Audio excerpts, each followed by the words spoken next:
Hello दोस्तों, welcome back to Education भैया। मेरा नाम है ज्योतिराज और आज की वीडियो में हम फ्लैमिंगो बुक के सारे पोएम्स को डिटेल में पढ़ने वाले हैं। मैं पोएम के एक एक लाइन को एक एक वर्ड को अच्छे से एक्सप्लेन करने वाला हूं। इस वीडियो को देखने के बाद तुम्हें पोएम के एक्सप्लेनेशन में कोई भी डाउट नहीं होने वाला है। और हाँ, पोएटिक डिवाइसेस के लिए मैं एक सेपरेट प्रॉपर वीडियो बना रहा हूं जिसका लिंक मैं तुम्हें डिस्क्रिप्शन में दे दूंगा। और ऑब्वियसली वीडियो को एंड तक अच्छे से देखना। और मैं एक बात बताना चाहता हूं कि मेरा खुद का एजुकेशनल भैया ऐप लॉन्च हुआ है। फिलहाल तो उसमें केमिस्ट्री का क्रैश कोर्स लॉन्च होने वाला है जिसमें प्रॉपरली तुम्हें केमिस्ट्री के हर एक चैप्टर को पढ़ाया जाएगा और हर चैप्टर के PYQs को सॉल्व कराया जाएगा। ऑब्वियसली तुम उसमें जाके लाइव डाउट्स भी पूछ सकते हो और साथ ही साथ उसमें स्पेशली डाउट सेशंस भी लिया जाएगा जिसमें तुम्हारे पूरे डाउट्स को क्लियर कराए जाएंगे। और साथ ही में इंग्लिश के लिए नए बैच के लिए कोर्स लॉन्च की जा रही है फॉर 11th एंड 12th। तो तुम लोग अपने जूनियर्स को रिकमेंड कर सकते हो और अगर तुम्हारे एग्जाम आने में अभी टाइम है तो तुम लोग खुद भी कोर्स को जाके ज्वाइन कर सकते हो। बाकी स्पेशल ऑफर्स के लिए मुझे इंस्टाग्राम में DM कर सकते हो। तो चलो ज्यादा टाइम वेस्ट नहीं करते और आज की वीडियो को स्टार्ट करते हैं।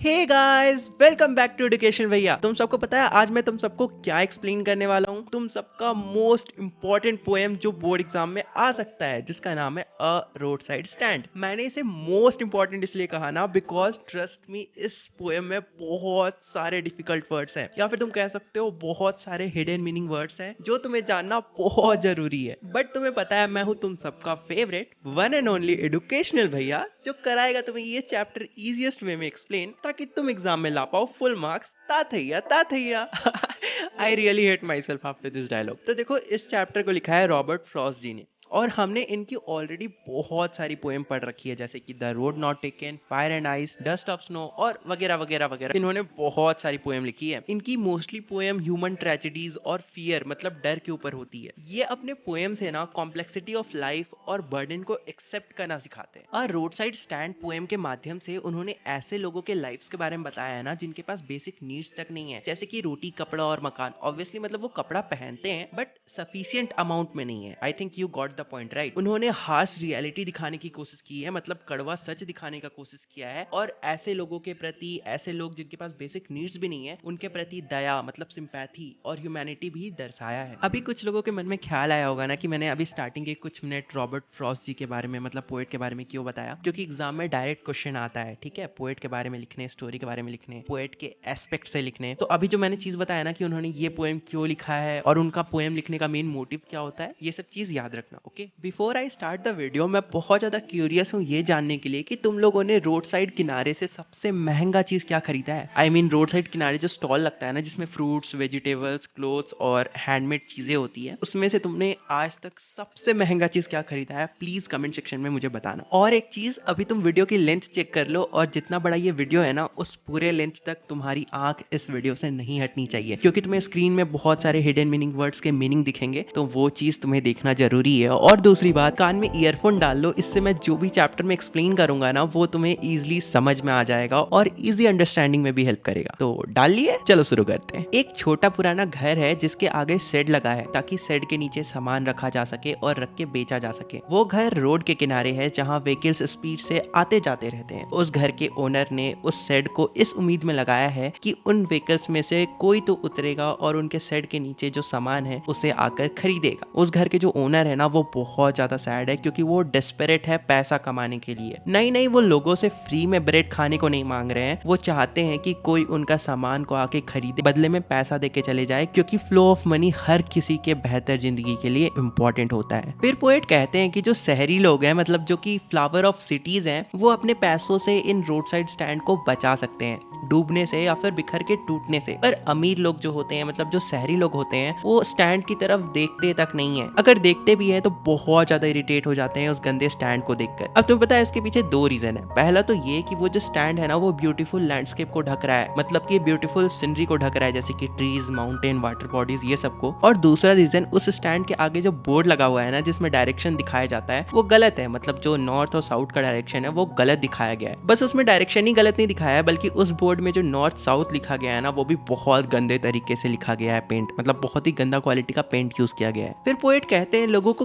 गलत चीज कितना जल्दी दिख जाता है ना। कोई भी उस स्टैंड की वाइल्ड बेरीज के ऊपर नजर नहीं डालता जो कि वुडन बास्केट में रखा हुआ है, या फिर crook necked golden squash with silver works जो कि एक गोल्डन कलर का फल होता है जिसमें सिल्वर बम्प्स होते हैं। कोई भी इन सब चीजों के ऊपर नजर क्यों नहीं डालता। फिर पोएट कहते हैं बस यही नहीं, लोग तो उन सुंदर माउंटेन्स की तरफ भी नजर नहीं डालते हैं जो उनके रास्ते में आती है। पोएट कहते हैं कि अगर तुम्हारे पास इतना पैसा है तो तुम लोग इतने मतलबी क्यों हो, तुम लोग आगे चलकर करोगे क्या इतने पैसों का। पोएट कहते हैं वो कंप्लेन नहीं कर रहे हैं कि रोड साइड स्टैंड ने उस सीनरी को खराब कर दिया है, बट उस भरोसे का क्या जिस होप में रोड साइड स्टैंड के जो ओनर्स होते हैं वो दिन भर वेट करते हैं कि कोई व्हीकल्स आकर रुकेगा और कुछ सामान खरीदेगा। और ये चीज पोएट के लिए बहुत ही ज्यादा दुख की बात है जो किसी से कहा तक नहीं जा सकता। सिटी से दूर हाईवे में ये लोग रोड साइड स्टैंड बनाते हैं, बदले में बस कुछ सिटी मनी को ही तो हाथ में फील करना चाहते हैं, इस होप में कि इनका लाइफ भी एक्सपैंड हो जाए, इनकी लाइफ भी शुगर कोटेड हो जाए जैसा कि मूवीज में दिखाया जाता है, एक परफेक्ट लाइफ। पोएट कहते हैं कि जो रूलिंग पार्टीज होती है ना वो इनसे इनका पैसा हड़प रखती है जो कि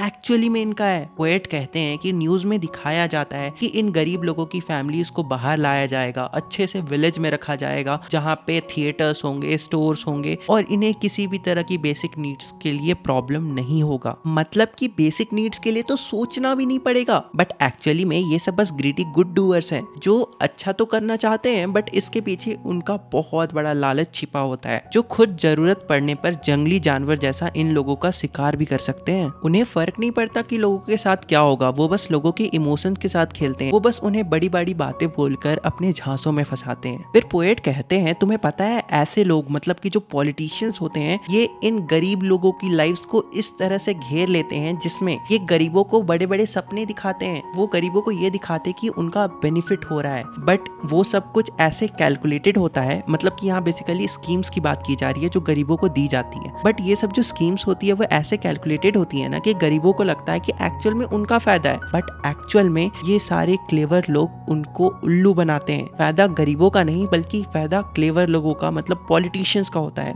जो बस गरीबों का यूज करते हैं। गरीब लोगों को सोने की, आराम करने की सपने दिखाते हैं या कह लो पट्टी पढ़ाते हैं, लेकिन जब खुद करने की बारी आती है तो खुद सो जाते हैं। ऐसे सेल्फिश लोग गरीबों की रात की नींद भी खराब कर देते हैं। जैसे सिटीज में नहीं होता, लोगों को आदत हो जाता है रात में जगने का और दिन में सोने का, जबकि एंशिएंट टाइम से ये नियम है कि दिन काम करने के लिए होता है और रात सोने के लिए होता है। पोएट कहते हैं कि वो इस सैडनेस को टॉलरेट नहीं कर सकते हैं जो वो गरीब सेड ओनर्स फेस करते हैं। वेट करते हैं कि कोई कार आके रुकेगा और आकर कुछ खरीदेगा। छोटी सी विंडो से बाहर देखते रहना, बच्चों की तरह होप करना कि कोई व्हीकल तो अपने ब्रेक पे पैर रखेगा। पूरे दिन एक ही प्रेयर की तरह, जैसे बच्चे भगवान से प्रेयर नहीं मांगते उसी तरह ये होप करते रहना कि हजारों सेल्फिश कार में से कोई एक कार तो रुके, कोई एक कार तो अपने ब्रेक पे पैर रखे और आकर के कम से कम इंक्वायरी कर ले कि वो जो फार्मर्स है उन्होंने जो सामने प्रोडक्ट्स लगाए हैं शेड के नीचे उनकी प्राइसेस क्या है। तो यहाँ पे हमें पता चलता है कि पोएट बताना चाहते हैं कि वो जो शेड है ना उसके नीचे बहुत सारे वेजिटेबल्स और फ्रूट्स, मतलब फार्मर है बेसिकली वो, तो उसने अपने शेड के नीचे बहुत सारे वेजिटेबल्स या कह सकते हो फ्रूट्स भी लगाए होंगे मे बी। फिर पोएट कहते हैं कि एक कार रुकती है, पर पता है क्यों रुकती है? जो स्टैंड के सामने ग्रास है उन्हें कुचल कर अपनी गाड़ी को टर्न करने के लिए। फिर वो कहते हैं एक और गाड़ी मतलब दूसरी गाड़ी रुकती है, पता है किस लिए? सिर्फ ये पूछने के लिए कि भैया ये रोड कहाँ जाता है। फिर वो कहते हैं एक और कार, थर्ड कार रुकती है ये पूछने के लिए कि क्या अ गैलन ऑफ गैस मतलब कि पेट्रोल मिलेगा। यहाँ पे वो स्टैंड वाले अंकल गुस्सा हो जाते हैं और कहते हैं कि नहीं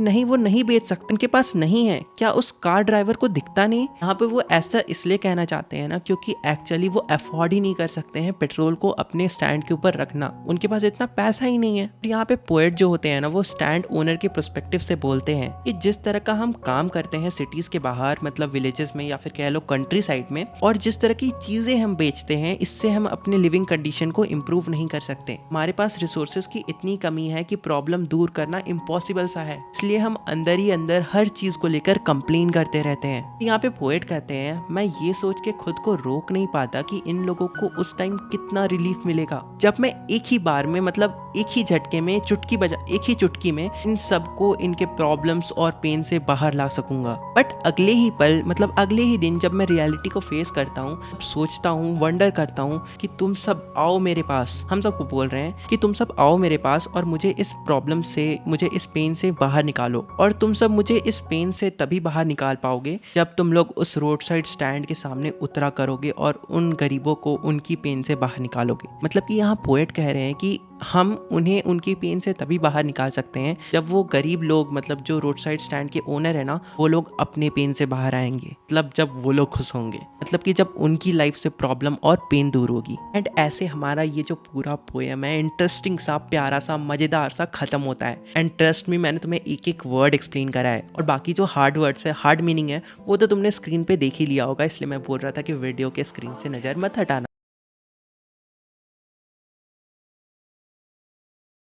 सबसे पहले ये बता देता हूँ कि हमारा जो ये पोएम है ना, इसे हमारी इंडियन पोएट ने लिखा है जिनका नाम है कमला दास। तो ये जो पोएम है ये कैसे स्टार्ट होता है, तो हमारी जो पोएट है ना कमला दास, वो बता रही है वो इस पोएम के माध्यम से क्या शो करना चाहती है। वो अपनी मॉम के प्रति लव और अफेक्शन को शो करना चाहती है, अपनी एजिंग मॉम के प्रति, अपनी बूढ़ी मॉम, जो उनकी मॉम जो है जो बूढ़ी होते जा रही है उनके प्रति। तो ये जो पोएम है ये कुछ ऐसे शुरू हो रहा है कि ये लास्ट फ्राइडे अपनी मॉम के घर से, यानी कि अपने पेरेंट्स के घर से वापस कोचीन जा रही थी, ठीक है। तब वो देखती है ना कि उनकी मॉम उनके कार में बगल में बैठी हुई रहती है, और उनकी मॉम का जो मुंह है, माउथ है, वो खुला रहता है, और वो बहुत ही गहरी नींद में सोई हुई होती है। मॉम का माउथ खुला हुआ था, यानी कि मुंह खुला हुआ था। फिर वो रिकॉग्नाइज करती है उनके एजिंग फेस को। एजिंग फेस मतलब बूढ़े लोग का फेस कैसे हो जाता है, थोड़ा झुर्रिया वुरिया आ जाती है ना, उसी टाइप से उनकी मॉम का भी फेस हो गया था। फिर वो ध्यान से देखती है ना, फिर उन्हें पता चलता है कि उनकी मॉम सच में बूढ़ी होते जा रही है। फिर वो अपनी मॉम के लिए लव, सिंपैथी, पेन, ये सब फील करने लगती है, और वो रिकॉग्नाइज करती है ना कि उनकी मॉम को अब प्यार और केयर की बहुत ज़्यादा ज़रूरत है, क्योंकि उनकी मॉम सच में बहुत ही ज़्यादा बूढ़ी हो चुकी है। फिर वो जो अपनी मॉम को देख रही थी ना, तो उन्हें ऐसा लग रहा था ना उनके फेस को देख के जैसे कि किसी डेड बॉडी का फेस, मतलब कोई डेड बॉडी वहाँ पे पड़ा हुआ है।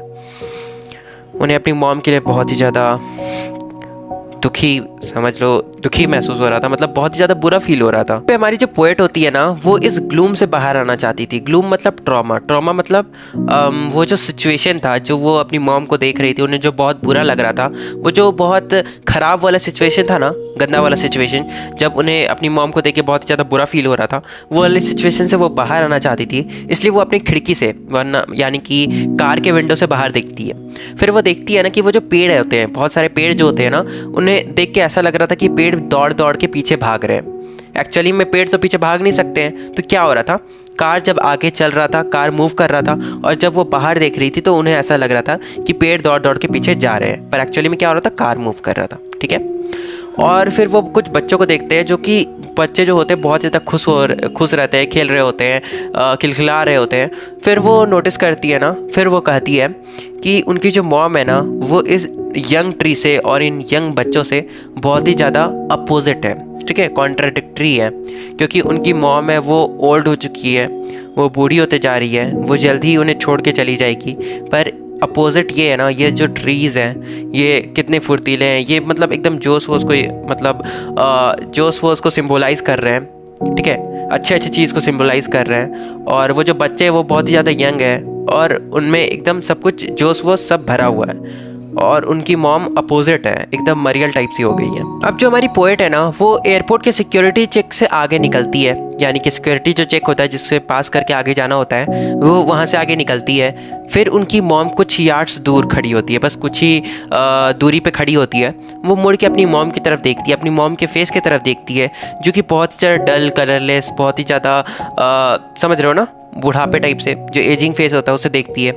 फिर वो अपनी मॉम के फेस को कंपेयर करती है लेट विंटर्स मून से, ठीक है। विंटर के टाइम में मून कैसा हो जाता है तो लोगों को पता ही होगा, नहीं पता है ना, मैं बता देता हूँ, मुझे पता था नहीं पता होगा। तो विंटर के टाइम में क्या होता है ना, बहुत ही ज़्यादा फॉग होता है, बहुत ही ज़्यादा मिस्ट होता है, ठीक है। तो उससे क्या होता है ना, जब विंटर के टाइम में आप एटमॉस्फेयर को देखोगे ना, तो बहुत ही ज़्यादा धुंधला धुंधला सा होता है, जिसके कारण क्या होता है, हमारा जो मून का लाइट होता है ना, वो ढंग से ज़मीन पे हमारे तक नहीं पहुंच पाता है। तो मून जो होता है ना, वो बहुत ही ज़्यादा डल दिखता है, लगता है जैसे एकदम मून में लाइट ही नहीं रहा है, ठीक है, ऐसा दिखता है। तो फिर वो कंपेयर कर रही है जो डल मून होता है विंटर्स के टाइम में, वो ऐसा उनकी मॉम का फेस भी हो गया था, ठीक है, बिल्कुल उसी की तरह डल और पेल। हमारी पोएट बताती है ना कि ये सब सिचुएशन को देख के उन्हें अपनी चाइल्डहुड फियर की याद आ जाती है। जब वो बच्ची थी तब भी उन्हें ऐसा डर लगा रहता था कि कहीं वो अपनी मॉम से दूर ना हो जाए, क्योंकि उनकी मॉम ही उस टाइम उनकी पूरी ज़िंदगी होती है।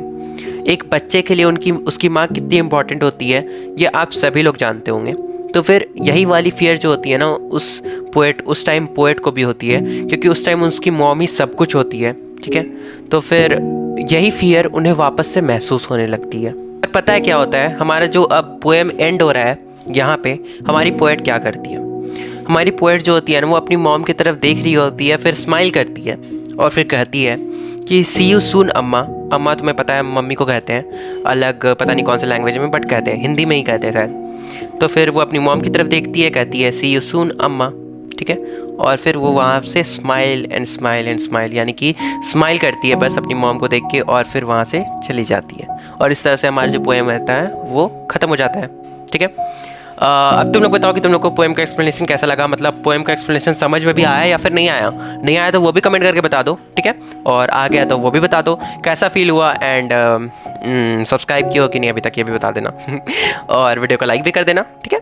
और इंस्टा फॉलो भी कर देना। बार बार क्यों बोलता हूँ यार मैं। अब मैं जा रहा हूँ, बस मैं जा रहा हूँ, बाय बाय। मिलते हैं तुम लोग से अगले वीडियो में, तब तक के लिए बाय बाय।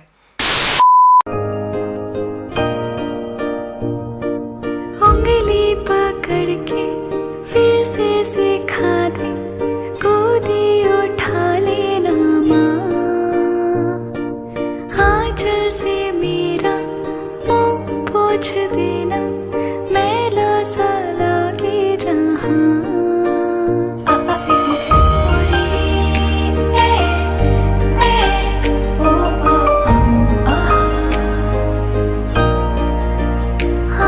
दिखाए मुझे जब जिंदगी, याद मुझे आती है तेरे गुस्से की, डांटा भी तो तूने मुझे फूलों की तरह, क्यों नहीं माँ सारी दुनिया तेरी तरह। माथा गरम है सुबह से मेरा, रख दे हथेली ना माँ।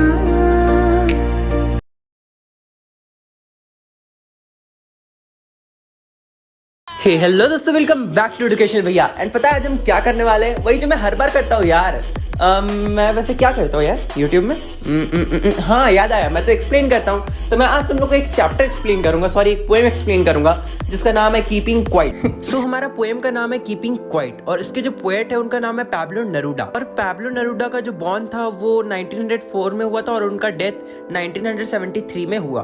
और वो इस पोएम के माध्यम से हम सबको ये बताना चाह रहे हैं कि लोगों को अपने लिए टाइम निकालना चाहिए और खुद को एग्जामिन करना चाहिए, खुद के आइडियाज और फीलिंग को अच्छे से बैठकर केयरफुली एग्जामिन करना चाहिए आज के दुनिया में। और वो बता रहे बस लोगों को खुद को एग्जामिन नहीं करना चाहिए, बल्कि दूसरे ह्यूमन बींग्स में भी मैच्योर अंडरस्टैंडिंग बिल्डअप करना चाहिए, ताकि वो इस जो हमारा जो वर्ल्ड है ना उसमें पीसफुली जी सके और रह सके। तो हमारा पोएम कुछ ऐसे स्टार्ट हो रहा है। हमारे पोएट बोल रहे हैं कि चलो हम लोग सब मिलके 12 तक काउंट करते हैं, और 12 तक काउंट करने के बाद सब के सब स्टिल हो जाएंगे, यानी कि शांत हो जाएंगे। और फिर वो बोलते हैं कि सिर्फ एक बार के लिए इस पूरे दुनिया के जितने भी लोग हैं, अलग अलग कंट्री में जितने भी लोग हैं, यानी कि फेस ऑफ द अर्थ का क्या मतलब, वो अलग अलग कंट्री के लोग।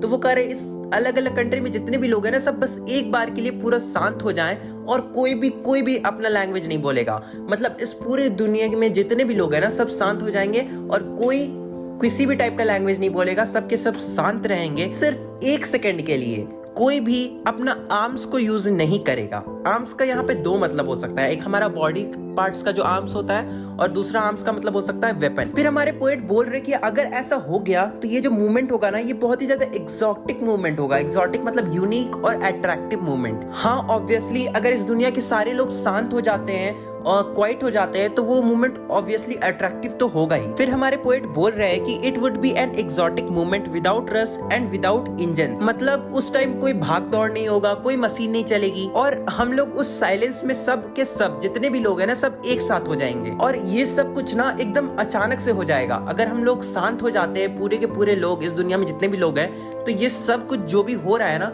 वो सब एकदम अचानक से हो जाएगा, सडन हो जाएगा। अब देखो यहाँ पे पोएट ऐसा क्यों बोल रहे कि सारे के सारे लोग एक हो जाएंगे। तो देखो जब कोई भी इंसान अपना लैंग्वेज नहीं बोलेगा, अपने अपने कंट्री का अलग अलग डिफरेंट लैंग्वेज, तो जब सब लोग शांत हो जाएंगे तो सब तो एक टाइप के होगा ना, इसलिए बोल रहे कि सब के सब लोग एक साथ आ जाएंगे, मतलब टुगेदर हो जाएंगे। फिर हमारे पोएट बोल रहे कि इस टाइम पे फिशरमैन वेल्स को हार्म नहीं करेंगे, यानी कि जो मछुआरे होते हैं ना वो कोई भी वेल्स को हार्म नहीं करेंगे या फिर कोई भी एक्वेटिक लाइफ को हार्म नहीं करेंगे, क्योंकि वो सब शांत बैठे हुए होंगे।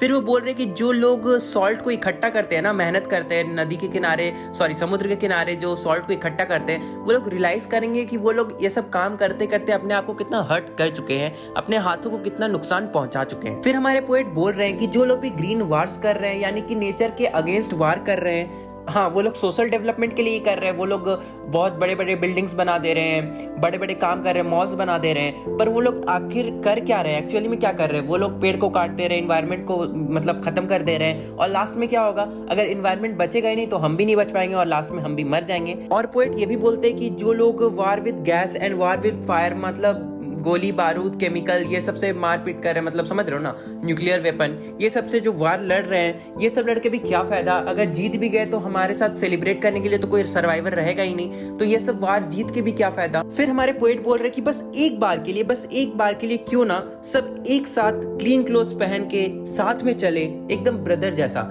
यानी कि इस दुनिया के जितने भी लोग हैं ना, सब कोई एक तरह का नहीं बट साफ कपड़े पहन के साथ में चले शेड्स में, यानी कि पेड़ के छांव में, और वहां पे जाकर कुछ ना करे, यानी कि बस अपने आप को इंट्रोस्पेक्ट करे, यानी कि अपने आप को समझे और अपने साथ जो जितने भी लोग हैं ना उन्हें भी समझने की कोशिश करें, और mutual understanding among human beings को बिल्ड करें, मतलब आसपास के लोग सब, आसपास के नहीं सभी लोगों के बीच में एक म्यूचुअल अंडरस्टैंडिंग डेवलप करें ताकि कोई भी वार ना हो। फिर हमारे पोएट बोल रहे हैं कि मैं जो भी बोल रहा हूँ ना, कि जैसे कि जो लोग भी ज्यादा पावर में, वो लोग को अपने से कम पावर वाले लोगों को या फिर अपने से कम पावर वाली चीजों को, जैसे जो मछुआरे थे वो वेल्स को मारते थे ना, तो मैं जो बोल रहा हूँ कि अपने से कम पावर वाले लोगों के ऊपर राज नहीं करना चाहिए, उनके ऊपर जुल्म नहीं करना चाहिए, या फिर मैं जो बोल रहा हूँ कि वार्स को खत्म कर दो, या फिर मैं जो बोल रहा हूँ जो लोग बहुत ज्यादा मेहनत करते हैं वो लोग थोड़ा देर के लिए रुक जाओ। इसका ये मतलब नहीं है कि मैं सबको मर जाने बोल रहा हूँ, ऐसा बिल्कुल नहीं है, मैं किसी को मरने के लिए नहीं बोल रहा हूँ, मैं बस कुछ देर के लिए उन्हें शांत होकर अपने आप को समझने के लिए बोल रहा हूँ। फिर हमारे पोएट बोल रहे कि हम लोग बहुत ज्यादा सिंगल माइंडेड है, यानी कि हमें कुछ फर्क नहीं पड़ता, हम लोग बस अपने लाइफ को जिए जा रहे हैं, अपने काम किए जा रहे हैं, हमें ये भी नहीं पता कि ये सब करके हमें लास्ट में क्या मिलेगा,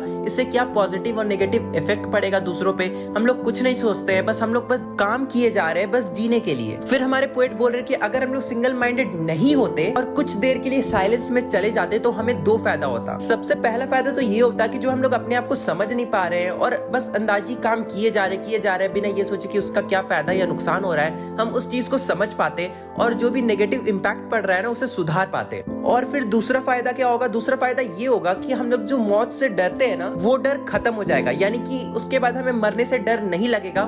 किसकी वजह से? बस उस ह्यूज साइलेंस के वजह से, अगर हम लोग थोड़ी देर के लिए बस शांत हो जाते हैं तो। बेसिकली पोएट यहाँ पे बस यही कहना चाहते हैं कि ये जो साइलेंस है ना ये हमें हमारी सैडनेस से निकलने में हेल्प करेगा। फिर हमारे पोएट बोल रहे कि हमें अर्थ से एक चीज सीखनी चाहिए, यानी कि हमें धरती से एक चीज सीखनी चाहिए कि जो चीज मरा हुआ जैसा दिखता है ना, मतलब थोड़ा डेड टाइप का दिखता है, जैसे लोग अगर साइलेंट हो जाएंगे तो वो थोड़ा डेड टाइप का दिखेंगे, पर इसका मतलब ये नहीं है कि वो लोग मर चुके हैं। फिर वो यहाँ पे पोएट यही समझाने की कोशिश कर रहे हैं कि जैसे तुम अर्थ के अंदर कोई सीड डाल दो, ठीक है, वो सीड तुम्हें मरा हुआ लगेगा कि जमीन के अंदर गड़ा हुआ है, पर क्या होगा कुछ टाइम के बाद उस सीड से क्या होगा, प्लांट निकलने लगेगा।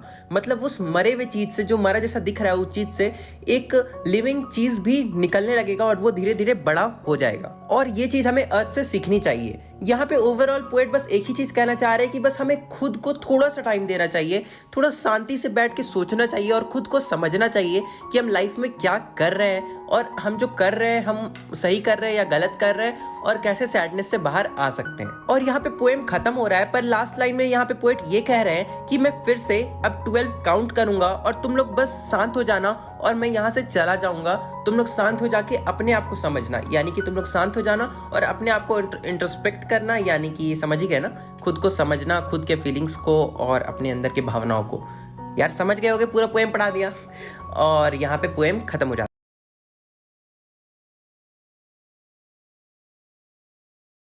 अ थिंग ऑफ ब्यूटी, ये जो पोएम है ना, ये जॉन कीट्स की एक लिखी हुई पोएम का एक छोटा सा पार्ट है।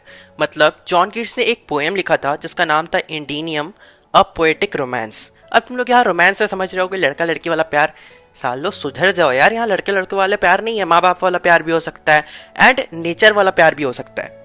तो ये जो चैप्टर है ना, इसके अंदर जो हम लोग पढ़ेंगे ये नेचर वाला प्यार है। तो इन्हें नेचर से बहुत ज़्यादा प्यार हो गया था और शायद तभी उन्होंने ये पोएम लिखा है। तो यह हमें इस बड़े से पोएम का बस छोटा सा पार्ट ही पढ़ना है। तो चलो शुरू करते हैं। A thing of beauty is joy forever, it loveliness increases, it will never pass into nothingness but will keep a bower quiet for us and a sleep full of sweet dreams and health and quiet breathing. तो इस stanza का मतलब ये है ना कि जो सुंदर चीजें होती है, जो सुंदर वस्तुएं होती है ना, उसकी सुंदरता हमेशा बनी रहती है और उस वस्तु की कभी भी सुंदरता घटती नहीं है बल्कि बढ़ते ही रहती है। और वो जो सुंदर चीज होती है ना, वो हमारे लिए बोअर बनाती है, मतलब छाव बनाती है, जहाँ हम काफी अच्छे सपने देख सकते हैं, अच्छे से सो सकते हैं, हमारा स्वास्थ्य काफी अच्छा रहता है और हमें बहुत ज्यादा शांति मिलती है। तो इसका मतलब ये है ना कि पोएट यहाँ पे एक बड़े से पेड़ का बात कर रहे हैं, क्योंकि वो नेचर से प्यार करते हैं। तो वो एक पेड़ का बात कर रहे हैं जहाँ जिसके नीचे हमें छांव मिलती है और हम शांति से सो सकते हैं और अच्छे सपने देख सकते हैं और हमारा स्वास्थ्य भी काफी अच्छा रहता है। तो जैसे कि हम लोग पिछले स्टैंजा में पता चला कि एक थिंग ऑफ ब्यूटी हमें कितनी सारी चीज प्रोवाइड करती है, माइंड में पीस मिलता है, हमारा हेल्थ अच्छा रहता है और हम अच्छे अच्छे सपने भी देख सकते हैं उसके नीचे सोकर। तो अब सेकंड स्टैंजा शुरू हो रहा है, देयरफॉर से लेकर फ्रॉम अ डार्क स्पिरिट्स तक। यहाँ हमें पता चल रहा है तो इसलिए हम हर सुबह उठकर फ्लावर का एक बैंड बनाते हैं, मतलब फूलों का एक माला बनाते हैं, कह सकते हो कि हम इस नेचर, ताकि हम इस पृथ्वी के साथ जुड़े रह सके। मतलब यहाँ पे हमें ये पता चल रहा है क्योंकि जो हमारे पोएट है ना, वो नेचर से बहुत ज्यादा प्यार करते हैं, तो वो बताते हैं कि वो हर सुबह उठकर एक फूलों का माला बनाते हैं ताकि वो अपने आप को अपने प्यार से कनेक्ट कर सके, जो कि उनके लिए नेचर है। ठीक है, हम हमारे लिए कुछ भी समझ सकते हैं, जैसे हम किसी चीज से प्यार करते हैं ना, तो हम उसके लिए हर सुबह उठकर कुछ स्पेशल करेंगे ताकि हम उससे अपने आप को कनेक्ट कर सके। तो वैसे ही पोएट भी यहाँ पे बता रहे हैं। और तुम्हें एक और चीज बता दूं, कुछ डिफिकल्ट वर्ड्स के जिसके मीनिंग तुम्हें नहीं पता है ना, वो तुम्हें टेम्पलेट्स में दिए हुए हैं, तो तुम लोग वहां से देख सकते हो। बाकी मैं एक्सप्लेन तो कर ही दे रहा हूँ अच्छे से, तुम्हें अच्छे से ध्यान से सुनना, तुम्हें सब कुछ समझ में आ जाएगा। नेक्स्ट लाइन में पोएट बता रहे हैं कि ये बहुत ही निराशाजनक, मतलब बहुत ही ज्यादा डिसअपॉइंटिंग बात है कि हमारे पास अच्छे लोगों की बहुत ज्यादा कमी है, मतलब मानव जगत में मानवता की बहुत ज्यादा कमी है, क्योंकि ऐसे लोग बहुत ही कम है जो दूसरों की मदद करते हो, जो कि सेल्फिश ना हो। फिर हमारे पोएट बता रहे कि हमारे पास दुखी दिन भी हैं, जिस दिन हम बहुत ज्यादा डिसअपॉइंट रहते हैं, बहुत ज्यादा दुखी रहते हैं, सैड रहते हैं। फिर पोएट बता रहे हैं कि कभी कभी जब हमें कुछ चीज पूरा करना होता है या फिर हमें कहीं पहुंचना होता है, अपने गोल तक पहुंचना होता है ना, तो कभी कभी हम सीधे रास्ते की जगह टेढ़े रास्ते, मतलब गलत रास्ते भी ले लेते हैं। वही गलत रास्तों को यहाँ पे पोएट ने डिनोट किया है ओवर डार्केंड वेज से। यहाँ पे पोएट ये भी कह रहे हैं कि हम गलती से इन गलत रास्तों को ढूंढ लेते हैं और फॉलो कर लेते हैं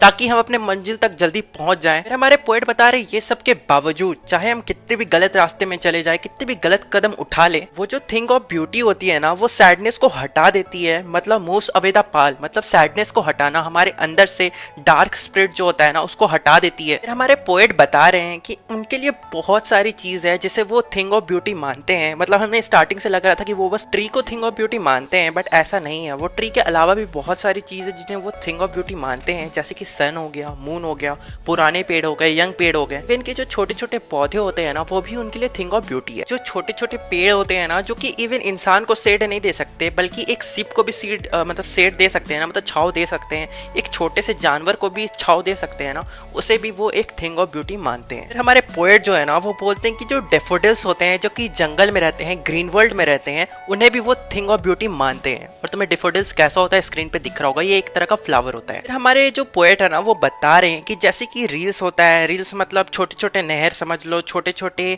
जो वाटर बॉडीज के नाले टाइप से नहीं निकलते, जो बहुत ही साफ होते हैं। तो हमारे पोएट बता रहे कि वो सब जो होते हैं ना, वो एक गर्मी, मतलब हॉट सीजन में, समर सीजन के अगेंस्ट काम करते हैं।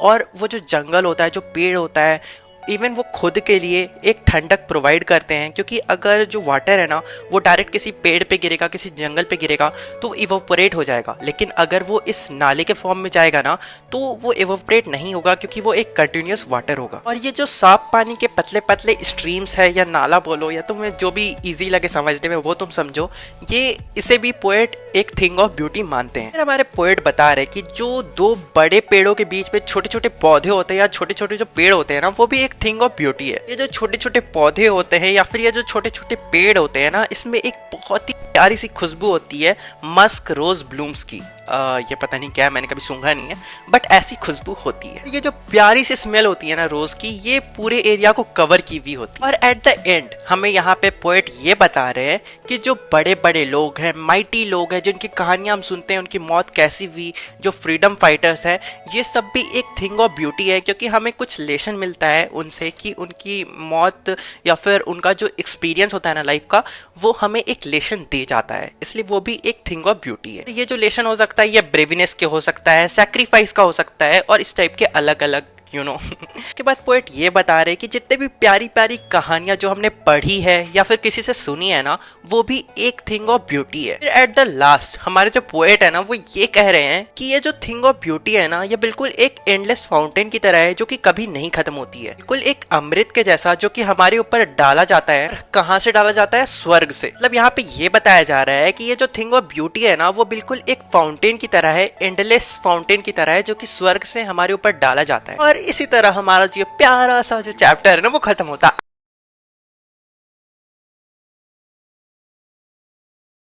तो हेलो दोस्तों, इतना बोरिंग इंट्रो देता हूँ यार मैं, चलो इस बार कुछ नया करते हैं। तुम हुस्न परी तुम जाने जहां, तुम सबसे हंसी तुम सबसे जवां। एहे रहा नहीं जाता, तड़प ही ऐसी है ना। सॉरी बस मजाक कर रहा था, ठीक है, थोड़ा बहुत मजाक चलना चाहिए ना यार। तो हमारा जो पोएम है ऑन जेनिफर स्टाइगर, इनकी जो पोएट है उनका नाम है एड्रियन रिच। देखो हर पोएम का कुछ मोटिव होता है, पोएम लिखने के पीछे कुछ पोएट का मोटिव होता है, और खासकर सीबीएसई में जो पोएम दिया रहता है ना, वो इसलिए दिया रहता है ताकि स्टूडेंट कुछ उससे पढ़कर समझे, कुछ सीखे। तो हमारी जो पोएट है ना, इस चैप्टर में ऑन जेनिफर स्टाइगर में, वो इस पोएम से हमें एड्रेस करवाना चाहती है the constants of married life of women experiences. मतलब कि जो एक वुमेन्स के ऊपर जो वो शादी कर लेती है, उसके बाद जो बर्डन आ जाता है, रिस्पॉन्सिबिलिटी आ जाता है, रिस्ट्रिक्शंस आ जाता है, वो सब इस पोएम में पोएट एक्सप्लेन करने की कोशिश किए हैं। तो हमारा पोएम शुरू हो रहा है और पोएट बता रही है कि ऑन जेनिफर स्टाइगर जो है ना, वो एक स्क्रीन पे बने हुए हैं, मतलब कह सकते हो एम्ब्रॉयडरी किया हुआ है। अब देखो एम्ब्रॉयडरी बहुत तरह से किया जा सकता है, हो सकता है उसे सिल कर बनाया गया होगा, और वो सब जो टाइगर बने हुए हैं ना स्क्रीन पे, वो टाइगर जंप कर रहे हैं, वो भी एकदम कॉन्फिडेंट होके। यहाँ पे लिखा हुआ है प्रांस अक्रॉस अ स्क्रीन। फिर अगले लाइन में यहाँ पे जो पोएट है वो उन टाइगर को ब्राइट टोपाज से कंपेयर कर रही है। टोपाज क्या होता है? एक तरह का पत्थर होता है जो आजकल के लोग एस्ट्रोलॉजी में जो होते हैं वो लोग पहनते भी है, तुमने कई बार देखा होगा, लोग पहनते हैं हाथ में, अंगूठी में या फिर गले में। तो जो पोएट है ना, वो उन टाइगर को टोपाज से इसलिए कंपेयर कर रही है क्योंकि टाइगर का जो बॉडी का स्किन कलर है वो भी उन टोपाज से एकदम मिलता जुलता है। और फिर पोएट बोलती है कि वो सब जो टाइगर है ना, वो सभी ग्रीन जंगल में रहते हैं, मतलब जंगल में रहते हैं, उनका घर नेटिव जो है वो जंगल है। और फिर वो कहती है इन टाइगर को डर नहीं लगता, वो जो आदमी है, जो लोग हैं, जो पेड़ के नीचे खड़े हैं। और हो सकता है वो जो इंसान के बारे में बात कर रही है पोएट, वो कोई हंटर होगा। तो यहाँ पे पोएट बोल रही है कि इन टाइगर्स को उन हंटर से डर भी नहीं लगता है जो पेड़ के नीचे खड़े हैं, और ये टाइगर्स काफी फियरलेस है और किसी भी मैन से नहीं डरते हैं। फिर हमारी पोएट बोलती है they pace in sleek chivalric certainty. तो यहाँ पे दे पेस इन स्लीक का मतलब है कि वो मूव करते एकदम स्मूथली, एकदम आराम से, और सिविलरिक सर्टेनिटी का मतलब होता है ना कि वो किसी से डरते नहीं है, वो बिल्कुल एक ब्रेव इंसान की तरह, एक ब्रेव पर्सन या फिर एक ब्रेव जानवर की तरह ही मान लो, एकदम हीरोइक वे से बिना किसी डर से मूव करते हैं। मतलब यहाँ पे सिविलरिक का मतलब हो गया जो ब्रेव लोग होते हैं, और सर्टेनिटी का मतलब होता है कॉन्फिडेंस। ब्रेव भी है, कॉन्फिडेंट भी है, और वो एकदम स्मूथली मूव कर रहे हैं। मतलब कि यहाँ पूरा यही समझाया जा रहा है ना कि वो सब जो टाइगर होते हैं, वो जब दौड़ते हैं या फिर चलते हैं ना, तो वो एकदम स्मूथली, एकदम एलिगेंटली मूव करते हैं, और बिना किसी डर का, एकदम हीरोइक वे में, एकदम कॉन्फिडेंट वे में। यहाँ तक जो पोएट होती है ना, वो बस जो ऑन जेनिफर स्टाइगर बनाई है उनके बारे में, उनका कैरेक्टरिस्टिक्स बता रही है, उनके बारे में बता रही है कि वो कैसे। फिर हमें पोएट बता रही है ना कि जब ऑन जेनिफर उन टाइगर को बना रही है वुल से, तो देखो यहाँ हमें ये पता चल जा रहा है ना कि यहाँ पे वो एम्ब्रॉयडरी वुल से कर रही है, ठीक है, वुल से वो पूरा ये सब बना रही है, टाइगर को दौड़ते हुए दिखा रही है एंड ये सब बना रही है। तो यहाँ पे बता रही है जब ऑन जेनिफर उन टाइगर को बना रही है वुल से, तब उनका जो हाथ है वो काफी ज्यादा कांप रहा है, वो काफी फ्लटर कर रही है, मतलब वही कांपना। फिर हमारी पोएट बता रही है कि जब वो उन आइवरी नीडल से, मतलब आइवरी का जो नीडल होता है उससे जब वो ये एम्ब्रॉयडरी वर्क कर रही है, तो उनके लिए वो इतना ज्यादा कांप रही है ना कि उसे खींचना भी काफी ज्यादा मुश्किल हो जा रहा है नीडल को। और यहाँ पे आइवरी नीडल का मतलब होता है जो एलिफेंट का तीत से बनता है ना, उसको आइवरी प्रोडक्ट्स बोलते हैं। तो यहाँ पे ये जो निडल है वो एलिफेंट का तित से बना हुआ है। मतलब पोएट ये कहना चाहती है कि ये जो इजी काम होता है ना निडल को खींचना, वो भी उनसे नहीं हो पा रहा है क्योंकि वो बहुत ज्यादा कांप रही है। अब यहाँ पे पोएट रीजन देती है कि वो लेडी क्यों कांप रही है, क्यों अपना निडल को नहीं खींच पा रही है। तो यहाँ पे पोएट ये रीजन दे रही है क्योंकि उन्होंने हाथ में जो रिंग पहना है ना, अंकल वेडिंग बैंड, मतलब जो शादी को सिंबलाइज करता है, उनका मैरिज को सिंबलाइज करता है, उस रिंग का जो वेट है ना, उस शादी का जो वेट है, उस रिस्पॉन्सिबिलिटी का जो वेट है ना, वो बहुत ही ज्यादा है, जिसकी वजह से उनका हाथ कांप रहा है और उस नीडल को भी वो नहीं खींच पा रही है। मतलब कि एक्चुअली में उनका जो रिंग है ना, उसका वेट बहुत ज्यादा नहीं है, ये बस सिंबलाइज कर रहा है बर्डन्स को, रिस्पॉन्सिबिलिटी को, उन खराब एक्सपीरियंस को जो उन्होंने अपने मैरिज लाइफ में फेस करा है, मतलब कि आन जेनिफर्स ने अपने शादी के बाद। इस पैराग्राफ में जो पोएट है ना, वो ये बताना चाहती है कि आन जेनिफर्स जो है ना, वो कितना ज्यादा प्रॉब्लम फेस करती है अपने मैरिज लाइफ के बाद, उनका जो लाइफ है वो कितना ज्यादा बर्बाद हो चुका है। और ऑब्वियस सी बात है, इसका रीजन होगा उनके हस्बैंड के वजह से। उनका हस्बैंड उन्हें अच्छे से ट्रीट नहीं करते होंगे और बहुत ही बुरा बिहेव करते होंगे, जिसके कारण से अब जो आन जेनिफर है ना, वो एकदम क्रस्ड फील करती है, डोमिनेंस फील करती है अपने हस्बैंड का ओवर हर। फिर हमें पोएट बता रही है कि जब आन जेनिफर्स की डेथ भी हो जाएगी ना, तब भी उनके हाथों में वो रिंग होगा जो कि सिग्निफाई करेगा, जो कि बताएगा उन्होंने जितना भी खराब एक्सपीरियंस को अपने लाइफ में झेला है, बर्दाश्त किया है, वो सबको। मतलब वो जब तक जिंदा रहेगी ना, तब तक वो जितना भी एक्सपीरियंस करेगी वो सब तो करेगी ही करेगी, और मरने के बाद भी वो सारे एक्सपीरियंस को, अपने रिंग्ड हैंड को साथ लेके जाएगी। मतलब कि मरने के बाद भी उन्हें सुकून नहीं मिलेगा, और इसका रीजन होगा वो अंकल जिनके साथ उन्होंने शादी करा है। इवन तो वो मर जाए, वो इन सब बोझ के बाद भी उन सबको झेल के वो मर जाए, तब भी उन्होंने जो एम्ब्रॉयडरी करके उन टाइगर्स को बनाया है ना, वो तब भी एकदम प्राउडली जंप करते रहेंगे बिना किसी डर के, अनअफ्रेड, और वो हमेशा उस एम्ब्रॉयडरी पैनल में रहेंगे। इस पोएम के थ्रू जो पोएट है ना, वो एक बताना चाहती है कि कुछ वुमेन कितना ज्यादा खराब एक्सपीरियंसेस फेस करती है, झेलती है अपने मैरिटल लाइफ में, और उनका पूरा जिंदगी ऐसे ही कट जाता है, कोई उन्हें हेल्प नहीं करता या फिर कोई भी उन्हें उस सिचुएशन से बाहर नहीं निकालता है। और हमें अब ये भी पता चलता है ना कि वो जो टाइगर को बना रही है, जो एकदम फियरलेस है, हैप्पी है, इधर उधर कूद रहे हैं, उनमें जोश है, ब्रेव है, वो उनके अंदर लाई करता है, आन जेनिफर्स के अंदर लाई करता है, जो कि कभी बाहर नहीं आ पाया। और आन जेनिफर्स उन टाइगर को अपना आइडल भी मानती है। और इस पोएम के माध्यम से जो पोएट है ना, वो मेल डोमिनेटेड सोसाइटी के बारे में भी बताना चाहती है, जिसके कारण से कुछ जो वुमेन होती है ना, वो अपने लाइफ में कितना कुछ फेस करती है। और पोएट ये भी समझाना चाहती है ना कि वुमेन को हमेशा डर कर या किसी के अंदर या अपने सपनों को दबाने की जरूरत नहीं है। वो ब्रेव बन सकते हैं, बोल्ड बन सकते हैं, फियरलेस बन सकते हैं, बिल्कुल एक टाइगर की तरह। और इस तरह से हमारा जो पोएम है ना, प्यारा सा छुटकू सा खत्म होता है। और अगर तुम्हें किसी भी चैप्टर का एक्सप्लेनेशन चाहिए मेरे द्वारा, तो तुम्हें जाना है यूट्यूब पे, सर्च करना है चैप्टर का नाम, बगल में एडुकेशन भैया लगा देना है और मेरा वीडियो आ जाएगा टॉप पे, देख लेना। ठीक है, चलो मिलता तुम लोगों से अगले वीडियो में, तब तक के लिए बाय बाय। और हाँ, इंस्टाग्राम में फॉलो कर देना यार, भूल क्यों जाता हो यार, प्लीज प्लीज कर देना। 3000 फॉलोअर्स करवा दो। चलो बाय बाय।